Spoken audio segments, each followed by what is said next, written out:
Hi guys, welcome to JANEtalks.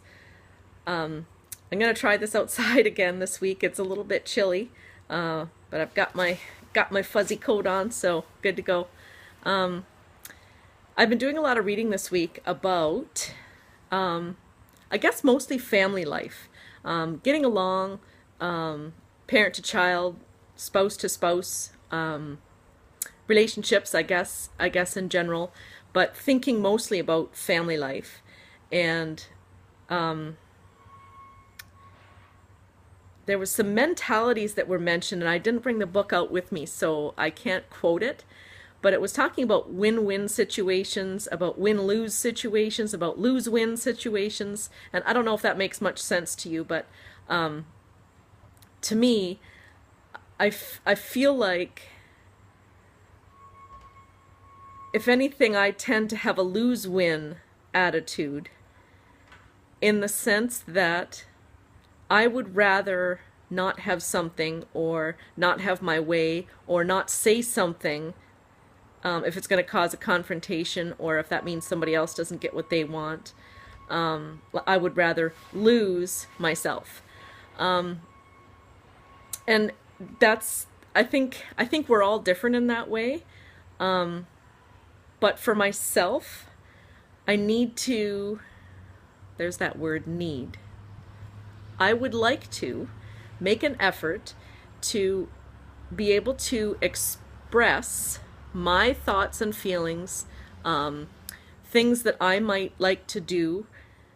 Not that it has to be that way, but for my own good, I guess I would say. I can't expect people to understand what I need or what I want if I can't put that into words and try and explain to them or tell them. And that includes someone that I'm close to in a relationship. It includes my children. It includes my friends. I want to be able to state and express myself without fear, without worrying about how it's going to come across or how they're going to take it. I've had some great conversations with some really great people that I admire very much, and I think that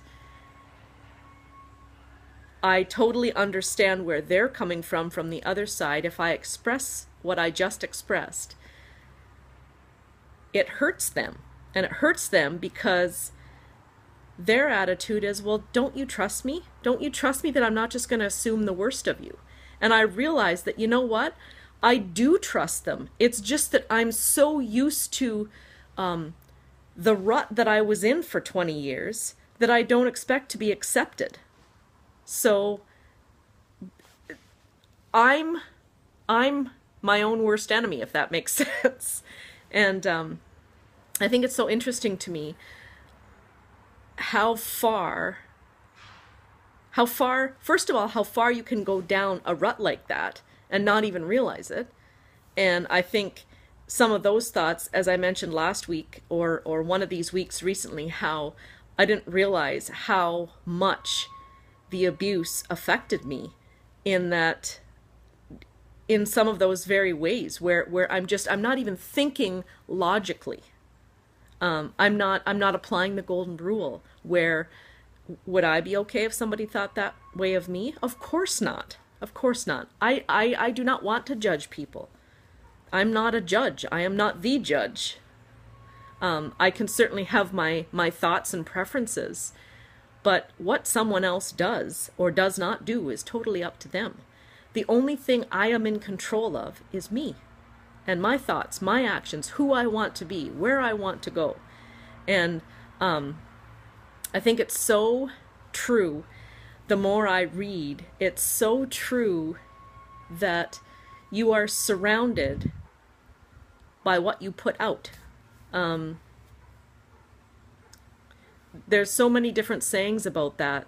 You know, you get what you give, you reap what you sow, all those kind of things. And I think that's so true. Somebody asked me recently, well, like, why do you think I'm your friend? Do you think I'd be your friend if I didn't like you?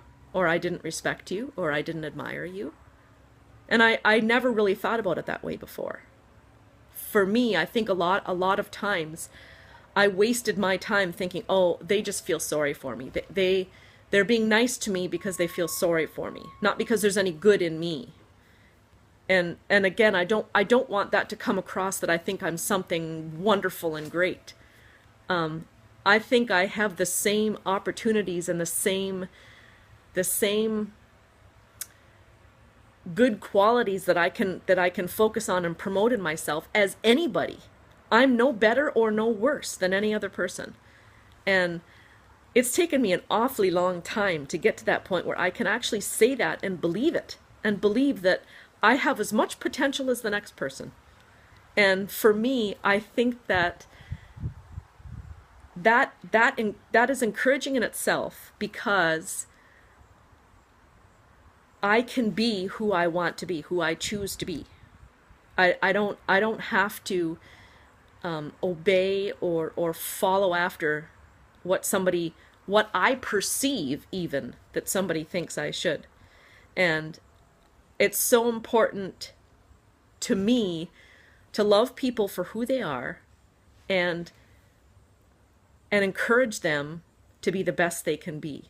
And I feel that in return, that's what I will receive from those same people that I care about and that I invest my time in.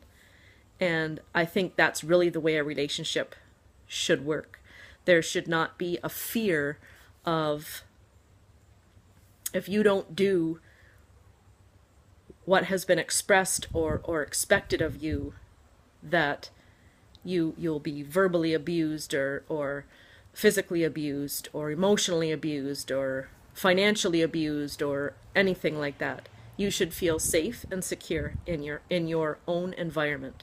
And that is a huge thing that I noticed when I moved out 3 years ago. I did not realize how much I ran from my own home and how much I did not feel safe or comfortable in my own home. I know I've said this before, but things aren't perfect, but I know I made the right decision.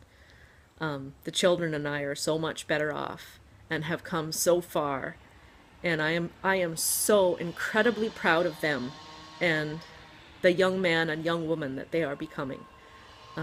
My daughter has fought through some terrible mental issues, some terrible debilitating circumstances that drug her down so far that she didn't want to live. And when I see her now, I wish that she could see herself the way I do. She's an amazing, amazing young woman. And my son, his expressions, he's a good man. He's going to make a great dad and a great husband to some very lucky woman. And I'm looking forward to all those things coming up in my life. I'm looking forward to wherever it is I'm going. And I've had lots of neat thoughts and anticipations and excitements, and I love that I'm looking forward to life. So I hope you all have a great week and enjoy these last few days with a little bit of sun and stay warm. I'm going to head back inside and warm up with a nice cup of coffee. See you next week.